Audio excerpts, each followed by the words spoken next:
In this video, I'm going to quickly explain how this entire train accident happened in the Indian state of Odisha and who is responsible for it. I'll try to explain the entire incident in a simple manner so that you will be easily able to understand how it happened and what could be the main reason behind it. The first thing that you need to know is that this incident happened in the state of Odisha and more specifically in the district of Balasore. Balasore is the last coastal district of Odisha because after that you technically enter West Bengal at Kharagpur station. Balasore was previously called Baleshwar. What happened is that on the 2nd of June, on Friday at 6:55 p.m. in the evening, a massive train accident occurred. There were 3 trains involved consisting of 1 cargo train and 2 passenger trains. Now let me explain this accident with this drawing.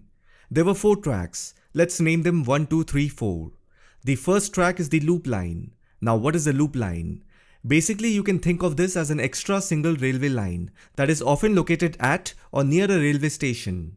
And the purpose of this single railway track is to provide a parking space for a train so that if 2 trains are going in the same direction, then one of them can move into this loop line and wait while the other train can overtake and bypass.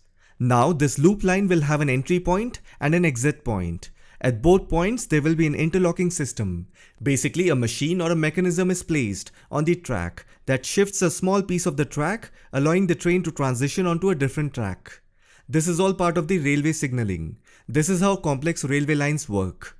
Now, it is important to understand that the train's direction is not determined by the driver's choice. Rather, it is predetermined by the layout of the railway tracks. So the main function of an interlocking system is to set and lock routes related to each train in order to ensure safe movements along the track. Now over the years these interlocking systems have changed due to technological development. So there is a mechanical interlocking system where you must have seen those big levers which are physically connected with wires and rods. You have to manually pull them. And then there is a computer-based interlocking system. Now let me explain the incident. So on the first track, which is called the loop line, there was already a goods train parked. And if you have ever been to Balasore railway station, that railway station has 4 platforms. Now what happened on 2nd June is that a train named Shalimar Chennai Coromandel Express, train number 12841, departed at 3:30 p.m. in the afternoon from Shalimar railway station in Howrah, West Bengal. It was destined to reach Chennai Central railway station in Tamil Nadu at 5 p.m. in the evening the next day. So the train started from Shalimar, then Santragachi, after that Kharagpur, then entered the state of Odisha, then reached Balasore railway station.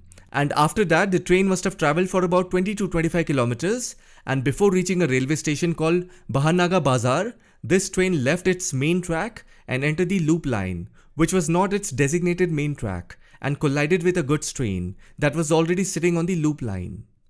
In the beginning, I told you that a loop line is an extra single railway line that is often located at or near a railway station. And the purpose of this single railway track is to provide a parking space for a train so that if 2 trains are going in the same direction, then one of them can move into this loop line and wait while the other train can overtake.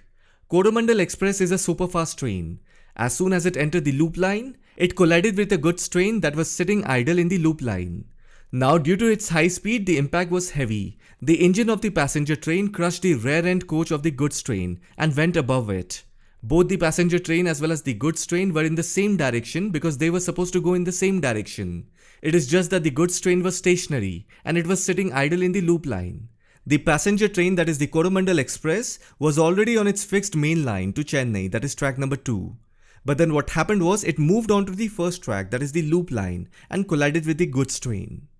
Now after the collision, all the coaches of the passenger train were derailed, and it appears that around 15 coaches of the Coromandel Express were affected. The remaining coaches towards the rear, they were still moving on to the loop line, resulting in the formation of a zigzag pattern among the derailed coaches. Both the front and the rear ends of the train experienced an impact, contributing to this zigzag configuration. Now if you look at this picture, from the zigzag arrangement of the derailed coaches, it is evident that some of them fell onto the second and third main railway tracks, while the second track was designated for the Coromandel Express and no other train was expected on it. A few coaches of the Coromandel Express were found on the third track as well. At this point, one might assume that this tragic incident had reached its conclusion. However, another high-speed passenger train named Yashwantpur-Howrah Superfast Express with train number 12864 was travelling on the third track towards Balasore and subsequently West Bengal. The engine of this train collided with the derailed coaches of the Coromandel Express. Multiple coaches of the Bangalore-Howrah Superfast Express with train number 12864 were derailed and toppled onto the neighbouring tracks. Now both the passenger trains were moving at a speed of 128 km per hour and 116 km per hour respectively. Now to summarize this incident, only one train, that is Coromandel Express, was directly involved in the accident.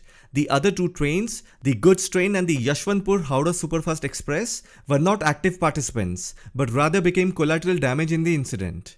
This triple train collision in Odisha was India's worst rail disaster in 28 years. Now let's go to the technicalities of this accident. As I said, there is always an interlocking system for changing tracks. Now why would a passenger train receive a signal to enter into a loop line where already a goods train is parked? Indian railway officials have given a clean chit to the passenger train driver, and luckily both the train drivers of the passenger train are alive, but the condition is serious. According to the statements of the train driver, he proceeded with the train after receiving a green signal and was travelling at a speed of 128 km per hour, which falls within the allowed speed limit of 130 km per hour. These details have been verified through the locomotive logs. There is no overspeeding and no fault of the driver. And now the only question remains, what happened to the interlocking system? When the driver and the co-driver is saying that they got the green signal and they were moving in their own designated main track, then how did the passenger train move into the loop line? It can only happen if somebody from the cabin of the railway station must have physically moved the levers. Only then the track points are going to move. And once you set the track, it gets locked. Only then the signal will be green. And that is what the drivers saw, the green signal. The entire Coromandel Express was supposed to move on its own fixed track. And look at the speed of the Coromandel Express train. It was at 128 km per hour. That means the driver had no clue that this train would move into the loop line. But unfortunately, the train did go into the loop line. There are two possibilities to consider in this situation. First, it can be assumed that there could have been a disruption or damage to the connection between the signal light and the interlocking system. However, it is important to note that such occurrences are uncommon, especially considering the fact that numerous other trains had previously travelled along the same route without any issues. Therefore, attributing the incident solely to a faulty green indicator does not carry significant weight in terms of reasoning. So the first possibility, that there is a disruption or damage to the connection between the green signal and the interlocking system, does not hold significant weight. The second possibility is that the error or a crime could have originated from the railway signal man or the lineman responsible for operating the levers to interlock the tracks and signals. It is quite possible that someone may have intentionally altered the positions of the levers a few seconds before the engine of the Coromandel Express entered the loop line. And this possibility is also termed as sabotage. That is why the Indian Railway Board has recommended a CBI inquiry, because the interlocking system that is present here is an electronic interlocking system. It's a computer-based electronic system. This system is error-proof and fail-safe, so the only possibility is outside intervention. That is why the Indian Railway Board has recommended a CBI inquiry. Railway Minister Ashwini Vaishnaw has said criminals have been identified and a sabotage angle is being probed. They have ruled out the driver's error. So the two possibilities that I've explained, the second possibility is more likely to have happened. The Indian Railway is an organization that follows very strict protocols, where even if the driver overlooks a signal or fails to maintain the required distances indicated on either side of railway tracks, the loco pilot will be suspended and there will be an investigation against him. This clearly indicates that something is fishy. So it is a clear case of human signaling interference that caused the accident, which killed 275 people and left more than 1,000 injured. I hope you found this video informative. Thank you for watching it.